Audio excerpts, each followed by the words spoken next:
Hi வணக்கம். இன்றைக்கி நம்ம வீடியோவில் பார்க்க போகிறது 12th accountancy unit 6 retirement and death of a partner.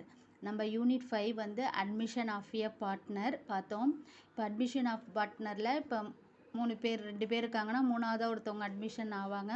அவங்க உள்ளே வரும்போது கொண்டு வர goodwill, accumulated profit, loss, general reserve, workman compensation இதெல்லாம் எப்படி இருக்குது, இந்த ரேஷியோ படி பிரித்து எடுத்துக்கணும் அப்படிங்கிறத பார்த்தோம். இப்போ அதே மாதிரி retirement and death of a பார்ட்னரில் வந்து for transferring accumulated profit and reserve date particulars LF debit credit.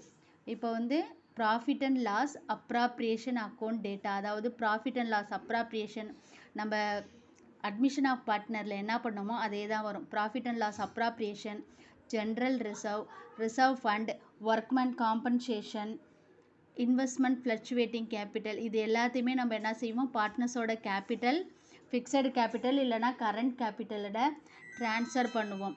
அதே தான் இங்கேயும் ரிட்டையர்மெண்ட்லேயும் அதே தான். அங்கே என்ன ஆகுறாங்க, அட்மிட் ஆகி உள்ளே வராங்க, இங்கே ரிட்டையர்மெண்ட் ஆகி வெளில போகிறாங்க, அவ்வளோதான். அந்த ஒரு விஷயம் மட்டும்தான் இருக்கும். அதுக்கு தகுந்த மாதிரி நம்ம ரேஷியோ வச்சு போடணும்.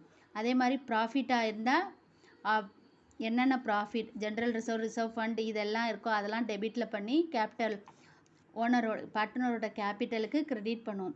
இதுவே அக்குமுலேட்டட் லாஸாக இருந்தால் பார்ட்னரோட கேபிட்டலை டெபிட் பண்ணி ப்ராஃபிட் அண்ட் லாஸ் அப்ராப்ரியேஷனை கிரெடிட் பண்ணுவோம். அவ்வளோதான். இதுதான் format, journal entries of format. Death of partner, retirement of பார்ட்னருக்கான ஜேர்னல் என்ட்ரி ஃபார்மெட் இதுதான். தேங்க்யூ.